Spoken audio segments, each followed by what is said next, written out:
Kita yung mga claw. Cheers. Importante naman hindi siya gumagalaw eh. Nakuha naman tayo lechon kawali nila. Isang bundok din, grabe oh. Talagang mapapakuha ka. Sobrang sulit nito guys ha. 300 plus pesos lang. Ang dami na nilang putahe.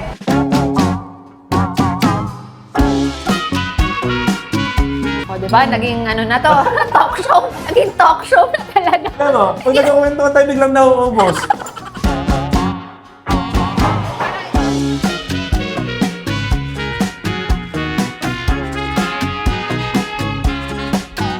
Pati ihaw-ihaw, kasama sa libre, unlimited. Ganda ng kulay. Wow, first time ko lang makakatikim ng adobong balot.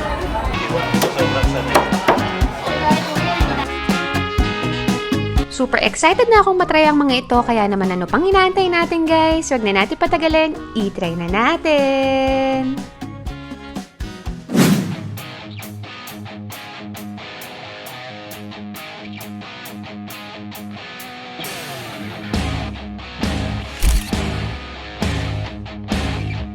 So guys, nandito tayo ngayon sa may Pampanga at syempre pag sinabi mong Pampanga, ang perfect na magtutour sa atin dito at walang ibang papasok sa isip nyo kundi ang Team Canlas. Hello mga Kabs! Welcome back dito sa Team Canlas TV para sa isa na naman travel for food episode. Nakakataba lang din ng puso na sasamahan nila tayo dito sa buong tour natin sa Pampanga. At dahil syempre teritoryo nila to, alam nila yung kasulok-sulukan ng mga worth it matry na food trip dito. So ngayon, alamin natin kung saan ba niya tayo dinala. Let's go!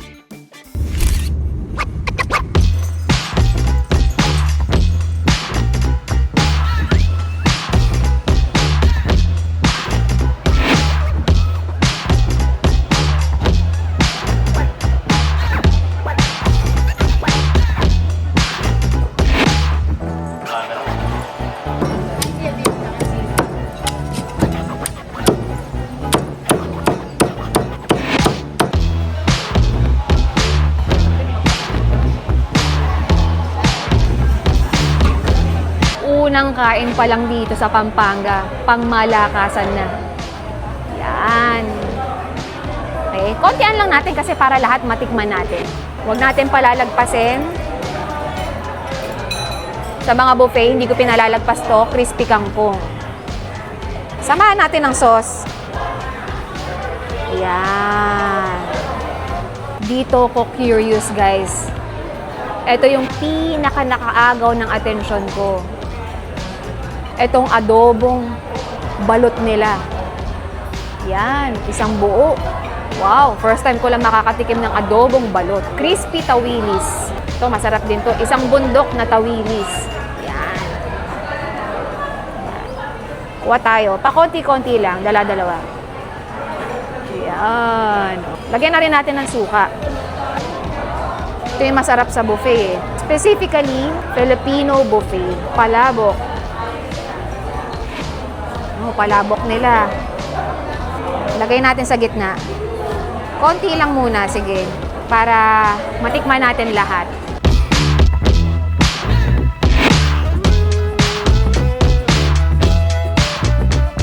Kahit itong gatang kuhol nila, tingnan nyo naman, matatakam ka rin. Especially yung sauce nila, oh. Yan. Kuha tayo ng kalabasa. Yan din ang gusto ko dito sa gatang kuhol, eh.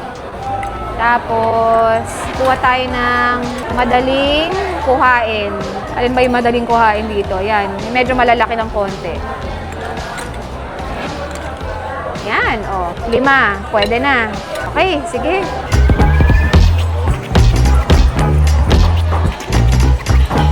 So, kuha naman tayo lechon kawali nila. Isang bundok din, grabe oh. Talagang mapapakuha ka. Sobrang sulit nito guys ha. 300 plus pesos lang. Ang dami na nilang putahe. Sisig. Isa lang yung kinuha nating lechon kawali. Para, kasi matikman natin. Diba? Yan. Isa pang hulog. Yan. Yun. Siyempre, diba? Sisig eh. Bida yan dito sa Pampanga. Huwag natin palagpasin.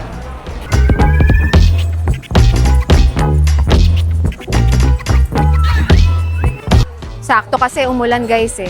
Buti na lang huminto na ngayon. Ang kinagandahan nito guys, sa unli nila na 300 plus pesos lang, Pati ihaw-ihaw, kasama sa libre, unlimited.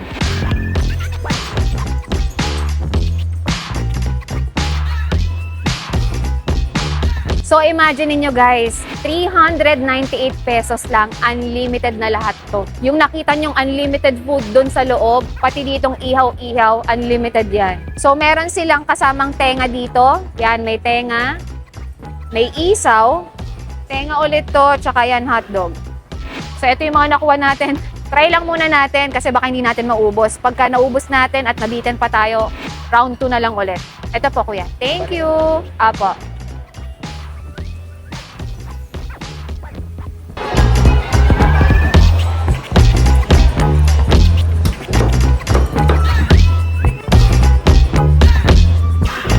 So, ang makakasama natin ngayon, walang iba. Syempre, idol to. Ang napaka-humble. Pinaunlakan pa rin tayo kahit 1 million subscribers plus na to. Pinapansin pa rin tayo kahit nagsisimula pa lang tayo. Kaya, isang karangalan. Walang iba, Cab Stress ng Team Canlas. Grabe naman sa intro yun, eh.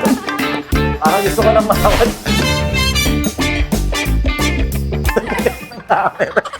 Ganda naman ba tayo, ha? Pero it's an honor na nandito ako kasama kasi. At syempre, lumabas na rin yung plato. Dapat mamaya mo pala to. Okay lang. Ito rin, meron na rin ako.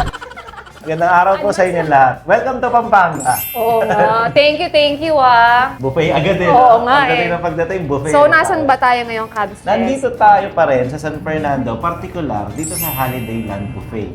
Kadalasan, pag may bisita ako, kahit hindi vlogger, kahit off-cam, ito talaga ang, dito ko talaga sila dinadala para makatikim naman ng sulit na talaga. Yung Yes. maghahanap ka ng Kapampangan food, kahit hindi Kapampangan, kahit ibang food, meron naman dito napakaraming ulam. Tapos buffet siya. Tapos wala mang 500 pesos. 300 something lang to eh. Parang wala pang 400 pesos. Pwede mo nang punuin to at kahit 398 pesos. Oo, kahit ubusin mo, tukuha ka ulit. Okay lang, unlimited to. Yan, may iyaw-iyaw nga pala sa labas. Kasama yan. Busog ka talaga dito. Sulit. Dami, nakita ko nga. First time ko lang makita ng adobong balot. So, doon Ay, ako oo. na-curious eh. Actually, so, kaya, dyan tatry sila ko. sumikat sa adobong balik. Ah, Napakasimple dito. lang, di ba? Parang pangmasa lang. Tapos aadobohin mo lang. Ang ganda na tignan. Tsaka ang dami ng choices talaga. Ang dami nilang potahe na iba't ibang klase. Tsaka palagay ko, pwede natin itong tikman. Kaya lang mukhang magkakamay yata tayo. Wala tayong kutsara. Magic. Magic! Meron na tayong kutsara. Tapos meron na tayong magic exotic. Oy, Oo. rhyming ha. Magic na exotic, cricket, or kung tawagin dito camaro. Hindi ko alam kung ready kang mag-exotic ha, pero Sige, yan try yung natin yan. insekto yan eh, na inadobo. Tingnan nga natin. Ano yun. Uy, wow. Pero natikman mo na to, no? Oo naman, palagi naman. Ito yung mga ganyan pangpulutan o normal na kinakain sa... Well, actually, mas okay siya sa pulutan talaga. Ito yung mga kinukuha sa farm eh. Yung mga parang sa palay, sa palayan, parang ganun. Tapos, ina-harvest yan. Tapos, hindi ko alam kung adobo ang tawag nila, pero ang luto kasi nito, ginisa sa kamatis. Tapos may sibuyas. Anong munang titikman natin? Yan na ba? Exotic agad? Mamaya na lang yan. Ayaw kong biglain si Lane na. Kakadating lang yung Pampanga, tapos pinakain mo exotic. Kung ano na lang trip mo, kasi magkaiba yata tayo Oh, sige, ako sisig. Syempre, pag Pampanga, sisig. Ah, agad. sige. Doon na ako sa common. Litong kawali. Batok na cheers, oh. Cheers! Cheers. Batok-batok. Lutong, oh. Dinig na dinig, ah. Parang lutong Kahit makaba. yung sisig eh. Yung texture, yung mga cartilage. Ba magtaka iba yung sisig dito kasi wala siyang... Oo, actually sa Manila kasi sanay kami ng may itlog, sanay Ah. kami ng may mayonnaise. Kumbaga ganito At talaga yung siya. authentic talaga. Ito talaga yung original eh. Parang kahit ano, baga kahit nangingibabaw yung tanginess ng kalamansi, yung klase flavor ng kalamansi, yun na yung nagdadala doon. And ano-ano yung ang mga pinagkukuha mo pala? First time mo dito, curious ako ano yung mga kinuha mo. Hindi, of course dito ako natakam kasi. Pero Balot. mamaya ko na yung titikman. Baka mabigla ako eh. Tapos tawilis, tapos palabok, tsaka itong Tablet. yan, crablet. At tsaka yung kuhol, syempre. Kaya hindi ko alam paano Kumakain ka pala niyan? kumakain, syempre, datang kuhol. Kaya lang, ko alam paano natin susungkitin yan eh. Pwede naman yan pen, pero kung hindi, toothpick dapat. Pero kaya mo yan. Challenge yan. Tignan natin ha, kung maano natin. Okay, ayan. Oh, Diba? Toothpick makukuha talaga na. yun. Oh. Oh, yan. Oh. Huli. Toothpick ang sagot. Okay. Talaga yung sikreto dyan eh. Kung medyo nahihirapan ka. Toothpick Oh, lang. sarap. katapat. Mm. Sa'yo, ano bang kinuha mo? Nakakatuwa kasi itong, hindi ko ito pinlano pero natsambahan ko yung kulay eh. Ang ganda kasi tignan. Oo nga, parang- May pula, may dilaw, Pinlano may eh. green, may purple, yung bagong, tapos may mga browns. Ganda, may Ganda. sili pa. Pero dahil iniiwasan mo yung balot, unahin ko na ito. Ganito po yung mga balot na niluluto nila. Tapos adobo. Madilaw-dilaw, yung sabaw, parang wala siyang toyo. Uy, ganun pa rin yung lasa. Sanay na kasi ako sa lasa nito. Kaya inisip ko baka nagbabago. Pero consistent. Ano yan? Pati Malinamnam. may sisiw, kinain mo yung Mm. buo. Buo. Sige, try nga natin. Isang Na-curious subo. ako. Mm. Ang buo pati yung ano. Parang siyang ganun. Parang siyang niluto sa Hindi, margarine. kalahati na lang natin. Isama ko na lang yung may isaw. Baka sabihin nila, ba't hindi Sisiw? ako kumakain ng sisiw eh. Yan, Bakit oh. kasama yun?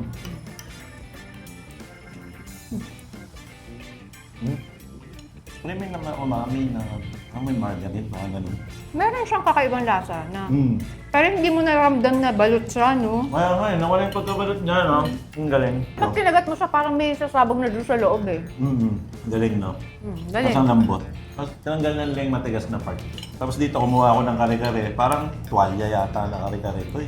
Doon ako natuwa. Ang dami sa nila. Napaka-colorful. Ang dami nilang choices na pagkain. Actually, sobrang dami kasi may Andy Iyaw-Iyaw pa sa labas. So kasama yun pag dinner. Kataon naman, pa-dinner na talaga tayo dito. Dito ka 300 plus pesos. 398 to be exact.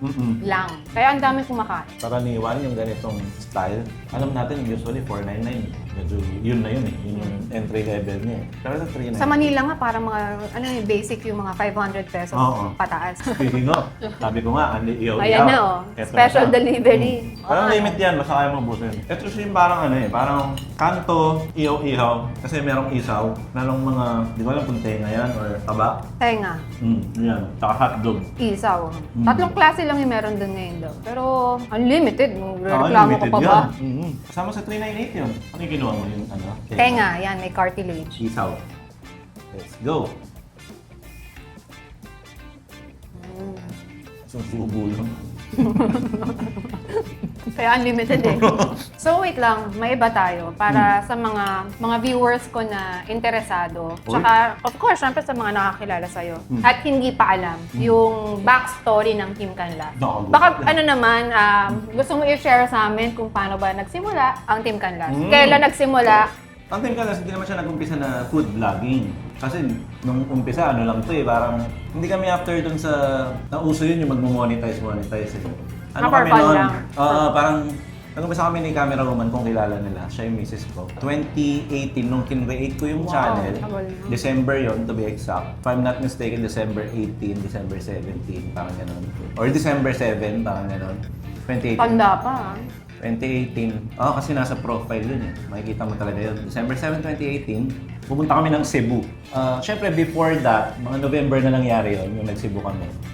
Hindi namin alam anong gagawin namin sa mga video na to. Kasi video ng video si camera. Mahilig lang kayo kuha-kuha. Tapos yung kuha niya pa, yung talagang pahiga eh. Yung landscape Oo, talaga eh. parang Akala mo ready siya for YouTube eh. Hindi yung Naka-destined patayo. papunta doon eh.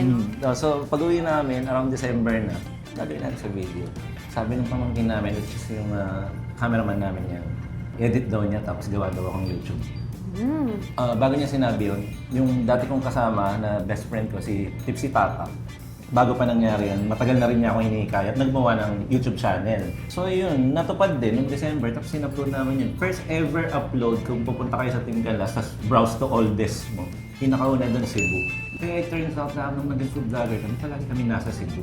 Pinanganak yata yung channel namin para Parang mag yun Cebu. parang yung blessing sa inyo na Oo, parang napunta Cebu. And then, hindi naman porket in-upload namin yun noong December, may nangyari. Wala namang views din talaga, parang sakto-sakto lang. Until, parang switch kaya tayo ng kakain lang tayo ng pagkain. Kasi uso na yun, mukbang eh na. Tapos Panahon na yun. nag-pandemic pa. Oo, nag-pandemic. Actually, yung pandemic doon talaga pumutok eh. Pero before that, nag-transition nga kami sa food. Eh yung food na yun, nag-try kami nga, uso yung mukbang kami camera woman, makain lang kami na kung ano-ano. Tapos nag-improve yung views namin. Yung sinasabi kong improvement is 200 views. Ganun ako ng 200 views. Ano? 300 views old, sobrang saya ko noon. Parang, nag-improve, 300, 400 piraso. Mga humble beginnings. Wala pa eh. 1,000. And then, sabi ko, luto kaya ako sisig kasi kapag parang tayo, kabisado ko naman yan, alam ko naman lutuin niya. system ba ito? Tapos in-upload ko yun, parang in an instant, parang nasa 3 to 4,000 agad siya. Parang wala pang ilang oras. Parang, During that time, mataas na yun, no? during that time. Tapos, pagka-upload ko nun, after 1 or 2 hours, so minomonitor ko pa eh. Siyempre, sinecheck mo yung results. Manganganak pa yung misis ko si camera woman. So, habang magmamonitor ako, biglang magpapadala na siya sa hospital. Manganganak na pala siya. Sobrang memorable nun. Sisig naman yun. Sisig episode cooking. So siguro sabi ko nakadestined na ata tayo sa food. Then nag-food kami na nag-food until the next year na sumali na nga yung bilas ko, si Kuya Dex. Bayo ko siya ng misis ko. So magkamag-anak po kami talaga. Dami kasi nagtatanong kung magkapatid ba si camera woman o tsaka si Kuya Dex, magkamukha daw sila. Magkakamag-anak po kami, pero ano naman, in-laws. So sumali na siya, then tinuloy-tuloy namin. Nagkataon nga, nagka-pandemic. So na-lockdown. Kasi yun talaga yung napapanood ko yung mga backyard cooking nyo eh. Hindi kami actually nag-start sa backyard ni Kuya Dex. Garahe. Garahe. Sa garahe vlogs kami. So, yung mga garahe vlogs na yon, ganun ulit, natutuwa kami na, oy, may 700 views tayo, may 100 views tayo, tapos minsan 5,000. Sabi ko, bakit hindi natin dalhin sa labas yung niluluto natin? Kasi kung magluluto tayo dito sa loob ng bahay, kaya ng lahat to eh. Kahit sino kaya to eh. Kahit ikaw na nanonood, kaya magluto sa loob ng bahay, sa bibito nila. Ba't di tayo lumabas? Hirap gawin yun eh. Tapos during that time, pandemic, bawal lumabas. Eh, backyard naman namin yun. So, okay naman lumabas. So, doon lang kami. Tapos, inututo na namin doon. And the rest is history. Parang pumutok siya ng pumutok. Tapos, in-improve na lang namin ang in-improve. Daily yun. For like half a year, 6 days a week. Ang sipag din. Mm. Kaya Same day edit yung lang jump yun. din talaga. day Imagine, edit. 1 million subscribers na kayo. Noon kasi, mabilis ang subscriber. Kumbaga noon, di ba, parang, let's say, sali na natin si Kong TV. No? Si Kong TV noon, pag nag-upload yan, tapos merong isang ipopromote siyang vlogger, mag-subscribe kayo, pabutin natin ng 100K. Sumusunod yung mga tao. Susunod, talaga magwa 100K. Pag ginawa ni Kong ngayon yun, hindi na yun mangyayari. Hindi na ganun. Ang hirap na ngayon pagbigyan ng isang tao online. And yun yung story ng Team Canlas TV. Bakit Team Canlas? Merong nagtatanong. Kasi nga mag-asawa kami nag-start. We're both Canlas. So, we are Team Canlas. Until now, no? Siyempre. And until now, after all the eras, Kuya Dex, Team si Tata, Mayor TV era, natapos na yung mga eras nila. Ang last era na bumalik pa, yung naunang era, si Camera Woman. Kami mag-asawa. Of course. Doon pa rin nauwi. So, Team Canlas pa rin siya. Naging Ang galing. team talaga. Pero since day one, di naman nawala sa Camera Woman. Minsan iniisip ko nga, pwede kaya mag-absent sa sariling channel. Ako naman Actually, ang binibitaw. kwento nga niya sa akin, siya daw nga talaga yung taga-push sa'yo. Oo. Minsan, ganyan din sa akin eh, si Totoo. Carter. Oo. Taga-push. Kasi minsan parang ako nawawala ako sa ano eh. Mm. Parang minsan may times May time na tatamaran tayo na, Okay. Camera, channel mo to, kung okay lang, yung guest magtatanong din. Kasi, syempre, interesado ang mga viewers mo sa kung ano ang Lane Bernardo off camera. Ano kadalasan ba ang sistema nyo bago nyo puntahan ang isang iba-vlog nyo? Anong mga usapan nyo bilang mag-asawa? Ano yung strategy nyo? Actually, pagdating sa planning talaga, Mm. si Carter talaga yung madalas nag-iisip. Kasi ako, pag off cam, since ngayon meron na akong editor, focus na ako sa kids talaga ngayon. Siyempre, everyday, Monday to Friday, may pasok. So, mas natututukan ko na yung kids. So, pagdating sa mga vlogs, yan, si Carter naghahanap, siya yung researcher. nag-iisip. Oo, sa lahat. Mm. Kaya malaking bagay na kahit nasa likod ng camera yan, siya talaga. Parang siya yung Lane Bernardo talaga. Siya talaga. Ako lang yung nakaharap. Actually, ang mga totoong MVP sa mga YouTube channels na napapanood nyo, kung sino man channel yan, i-credit ko na rin yung ibang channel. Yung mga humahawak ng camera dun sa likod. Yes, Sila talaga. yung underappreciated, pero sila talaga yung MVP. Mm. Without them, hindi naman nangyayari yun. Hindi tayo abot sa ganito. Kilig, oh. Sobrang Actually, idol alam mo mo. ba, ito kukwento ko lang. Share ko na lang, kukwentuhan na lang din naman Oo. tayo. Si Mark Wins, dati pinanonood lang namin ni Carter. Ah. Tapos sabi namin, sarap naman ang ginagawa nito. Parang, sana one day ganyan gawin natin. Ano? Parang ganyan mangyari sa atin yan. Wala kaming plano na walang ganito, hindi pa uso yung international pa lang siguro yung nagpa-vlog. Wala pa dito sa Pilipinas. Sila pa lang talaga. Nanonood lang kami sa kanya, nakakatakam. Parang, ang sarap naman no, parang kakain-kain ka lang, tapos travel-travel ka. Travel-travel Kasama mo lang. pa yung pamilya mo kahit may baby sila. Tapos nakaharap lang sa iyo yung camera. Ganyan din yung naging ano namin eh. Pag-reminisce namin ni Camera Woman nun eh. Nung naalala namin, 2016 pinapanood namin si Mark Lynch. Pero bakit parang ngayon eh, pag iniisip namin yun, hindi mo sino makakaisip na gagawin mo pala yun Oo, someday. di ba? Wala sa Like, plano namin. Almost 10 years ago, pinapanood mo lang yung taong yun. Tapos Oo ngayon, nga. yung ginagawa niya, Galing. ginagawa mo rin. Tapos nandiyan pa rin siya. Ano, kikilabutan nga ako. Mas malupit siya kasi Oo, nandiyan pa rin yun siya. nga. Until noon, di ba? Consistent pa rin. Hindi na burnout, hindi na pagod. Yun nga, dun ka hindi mabibilib nagsawa. eh. Number 1 rule talaga sa pagiging content creator. Bawal mo burnout, bawal tumigil mag-isip. So, mas blessing na rin tong nag-transition kami sa YouTube talaga. Kasi mas Nakakatuwa. relax. Nakakatawa na dati nanonood kami sa Facebook. Sabi ko, pag kaya nila i-try na mag-YouTube. Oo nga, Ako, actually kasi nung time na yun, nung yung kasagsagan nung sa Facebook, hmm. kayo lang yung malalakas talaga sa Grabe ka YouTube, naman. di ba? Hindi, pero malalakas talaga kayo yun. Kayo lang yun. Di ba? May Di ba? magalang. Kumaga, Nagmi-million views talaga. siguro lang, dahil nauna kami. Kumbaga, kung nagmi-million views kami sa Facebook, kayo ang nagmi-million views sa YouTube. Yun, layo nang inabot natin. Oo, no? Umabot sa pagiging naging content podcast creator. namin, hindi na to. Hindi, sinadya po talaga namin na magkwento ng parang podcast sa episode na to. Para magkaalaman na ano. Oo, tama. Ano nga ba? ang Get to know, di ba? nangyayari sa mga content creator. Enjoy na natin to, tapos round 2 naman. Kita mo nga, paubos na eh. Oo nga. Okay, so enjoy na namin to, tapos round 2. Ay, may round 2. Oo, sige. Okay. Hmm. Dessert na tayo. Ang unang ilalagay natin, ito, dahil kasi halo-halo to eh. Yan, beans. So, red bean or munggo. Saging. Sago. Ganda ng kulay. Pinipig. Lagay tayo ng ube. Lagyan natin ng ice. Hindi na tayo naglagay ng asukal kasi templado naman na yung mga toppings. Ganda, yan. Siksik natin. And of course, milk.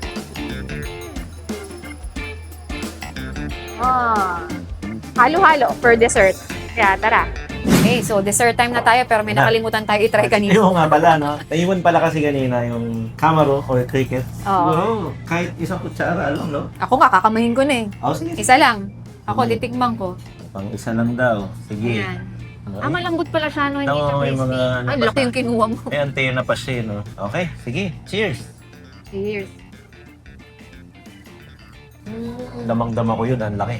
Pero masarap siya maasim-asim, no? Oh, massive. Yung crunch niya, parang hiwa-hiwala yung mga buto sa... Hindi naman siya lasang na parang hayop. Insekto! Sekto pala hayop. Pero pag ginagat mo, wala naman mag-i-splatter na laman Yes, loob. Parang normal lang naman. Ako, hindi ako na... Wow! Pwede pang umulit. Time pa! Hanap nga ako na malaki. Wow! Hanap tayo malaki. Nakakatapang pala kumain ng marami dito sa buffet, no? Yun nun, Oo, kita yung mga claw. Sige. Kain Sarap eh, ka? pero masarap. Bakit masarap naman siya? Tules, yung ba yung sinasabi mo? Oo, sarap naman siya. Ito yun. Hindi yung timpla. Sarap yung timpla. Nararamdaman mo kasi ito sa bibig mo, yung parang mga claw na gano'n. Oh, hindi ko alam kung dinig sa camera yun, pero meron talaga. Yung legs niya eh, no? Oo. Importante naman hindi siya gumagalaw eh.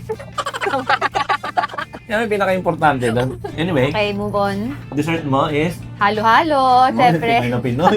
So yon, may ube, may kasamang saging. Ay, ikaw na nagtimpla, syempre. Oo, ako na namili. May sago, pulang sago, tapos may munggo. Yung isang beans, hindi ko alam yung tawag eh. Yung Munggo white, beans? hindi siya garbanzos. Ano Basta nga yung white, beans? medyo mahaba. Comment nyo na lang sa Oh, comment down below. Basta nakita niya na yon. Kasi ano yan? Ayan, habang ginagawa mo yan kanina, nandun lang ako sa kabila. Kaya kinuha ko pala. yung kinuha ko si Grimace. Ube to, na malagkit, na may cheese, may keso, tapos yung gelatin, tapos palitaw. Tigi-tigisa Ooh. lang. Pero laki nung violet ko yung ube. Diba? Anyway, hindi tayo parehas, pero sige, cheers tayo. Sabay tayo. Cheers. Ininom eh. Oo nga. Dessert naman, so, okay. Tanos. So, syempre, Cubs Chess, hindi pa tayo natatapos sa kwentuhan natin. Ano yung part 2 pa, ha? May part 2 pa. Hindi lang yung pagkain yung may part 2 dito, ha? Sige, nasa na ba tayo? Ang game. Siyempre, baka sakaling may inspire tayo or may matulungan tayo na viewer natin. As a food vlogger, ikaw, personally, paano mo na aalagaan yung health? Yun yung tanong mo, ha? Parang ano, ha? Di ba? Podcast. Oo nga, parang napapanahon na. Before, actually, feeling ko napapabayaan ko yung sarili ko. That was before. Kahit naman ng mga lumang video natin yan, mulobo. Then later on, kasama sa pag-mature mo yun ang biglang naisip ko, hindi pwedeng ganito palagi. Bilang food vlogger, responsibilidad mo rin ang katawan mo, pamilya mo. Mawala ka bigla para yung pamilya mo at para yung mga ginagawa mo sa buhay. So, binago ko yung lifestyle ko. Minsan may mga nagko-comment din, ba't daw nag-iba yung tsura ko, nag-iba yung... From dati, lusog-lusog. Oo, parang ganun. Ano lang yun, parang kinokontrol ko na po yung kinakain ko. Parang ganun ko inalagaan yung sarili ko. Kinokontrol ko yung mga tinitake Saka ko. ko ito, nagpa-fasting ka. Oo, nagpa-fasting. Kahit pa paano, nagwo-walking, nag-treadmill, nag-jogging, naglalakad sa palengke, malayo, kasama na yun. Kung ano lang yung kinain ko dun sa vlog, minsan yun na yun. Saka minsan, parang pansin nyo, hindi ko man din nauubos talaga. So, Tikim lang din talaga. Ako kasi, parang i-enjoy, i-review ng konti, hindi imumukbang. Yung minsan kasi sinasabi nila, parang Mukbang. nire-relate nila dun sa mukbang. Hindi naman ano lang Tikim Sa lang. totoo lang, dito ko lang aminin, pet peeve ko yun Ayokong tinatawag na mukbang. Yeah. Ayokong tinatawag na mukbang. Parang hindi bagay sa akin. Isa akong food vlogger, hindi ako mukbanger. Yun. Magkaiba yun. Anyway, to answer your question, to summarize, yun lang yun. Kinontrol ko lang po yung mga tinitake ko and exercise. Parang in short, proper diet and exercise. Kasi kami naman ni Carter, siguro pagdating sa diet or basta in general sa health namin, mas strict siguro si Carter. Pero ano naman balance rin kasi talaga kami. Kitang-kita naman po. Hindi nyo lang nakikita sa camera. Kitang-kita naman na pagka-strict sa katawan niya. Pero siya rin, kaya ako, dati kasi kung ano lang kainin ko Wala akong, parang kumbaga pakialam, wala akong junk food, ganyan, fast food. Ganyan lang din ako dati. Siguro naging ayos na lang din yung kain ko. Yun dahil kay Carter. Dumating kami sa point na kinakain naman lahat, na ang paniniwala namin, life is short. Kaya na namin lahat. Pero, bata pa kami nun. Nag-mature lang kami. Actually, nag-mature din kami nung nagkaroon kami ng anak. Oo, yun. Lalo na, pag may anak ka na, may pamilya ka na, tapos... Naging iba no? Tapos, medyo 30 plus ka na talaga, parang gano'n lang siya. O, diba? Naging na to, talk show. Naging talk show talaga. Ano? Pag nagkakwento ka tayo, biglang nauubos. Parang kanina. Simot! Nauubos din. Konti na lang. Bigla na lang Kunti ka na. nauubos pag nagkakwentuhan. Alam mo ba, pinakamasarap gawin kapag kumakain kayo, pag-usapan ng buhay-buhay, di ba? Totoo. Walang filter, no? Kaya ang Walang bilis mo rin script. kumain. Sabi nga nila, masarap kumain pag may kasabay, lalo nung nagkukwentuhan. Kaya nga, yun, hindi ka napansin, nauubos. Kaya na nag-enjoy ka sa Pampanga so far, ha? Oo. Yun lang naman. Grabe, yung mga food talaga na panalo talaga. And then, tsaka, value for money talaga. Parang episode mo pa lang. Kaya nga, ilang po Mag-uumpisa tayo ka. na, no? Doon ako nabilib kasi 398 pesos. Uso yan dito. Parang buffet. Marami, no? Actually, marami na to the point na hindi mo sila mako-cover lahat during your stay. Swerte kayong mga taga Pampanga, no? Swerte din naman kayong mga nasa Manila. Pero kasi... Marami yan Iba-iba pagkain. Sa Manila, marami rin buffet, di ba? Pero hindi ganitong presyo. No, At hindi ako- ganito karami. Yung ganitong klaseng hinain kasi, yung mga putayeng ganyan, nasa 500 plus na yun, 600 na yun. Normal na yan Ako tatanggapin ko yung sinabi mong swerte. Ako, na nandito ako. Oo. Kasi kapitbahay ko lang din. Kembot lang, literal Kaya sanay ako sa lasa nito. labas lang. Isa siya sa pinakamura actually, na marami talagang ulam. Yung more than 20, more than 30. Sobrang dami. At sa mga oras na ito, sobrang daming tao. Tapos aliyaw-iyaw pa. Yes. Mga barbecue. Kaya sobrang gulat ako, dagsa agad yung tao Paano siya At panipaniwala? hindi nawawala yung tao. Nadadandagan lang. Naubos mo na lang. Last, subo mo na. Sorry to. Ibang kwentuhan dito sa Lane Bernardo Show. Talent talk show. Talent talk show. This is the Lane Bernardo Show, mga kapatid. Ano nag-enjoy kayo sa first episode niya sa Pampanga? Oh, grabe. Isa pa lang to, guys, Grabe. Ay pa tayong pagkakaguluhan dito. Ay pa tayong kwentuhan sa channel. Yes. Ako bisita lamang po sa Pampanga. Kaya excited pa ako sa mga susunod na araw. Enjoy na natin to kasi baka balak mo pa mag round 3 Enjoy mo na wala nga ako Bala yung video dahil sa tismisan namin No? Marami pa po kayong malalaman sa mga Yes. susunod na Abangan nyo. Hindi nyo pwede pa. Salamat, Abstress, sa Salamat camera sa akin. woman, tsaka syempre kay Kyle. Kyle sa pagpaunlak na sa amin dito. Sana mag-enjoy din kayo dito sa ating episode, guys. So yun, thank you guys for watching. Till my next video. Bye! Kahit taga lang yung bike ko, may teka na. Kagaling. Basta, manyaman Kenny. Bye, peace out.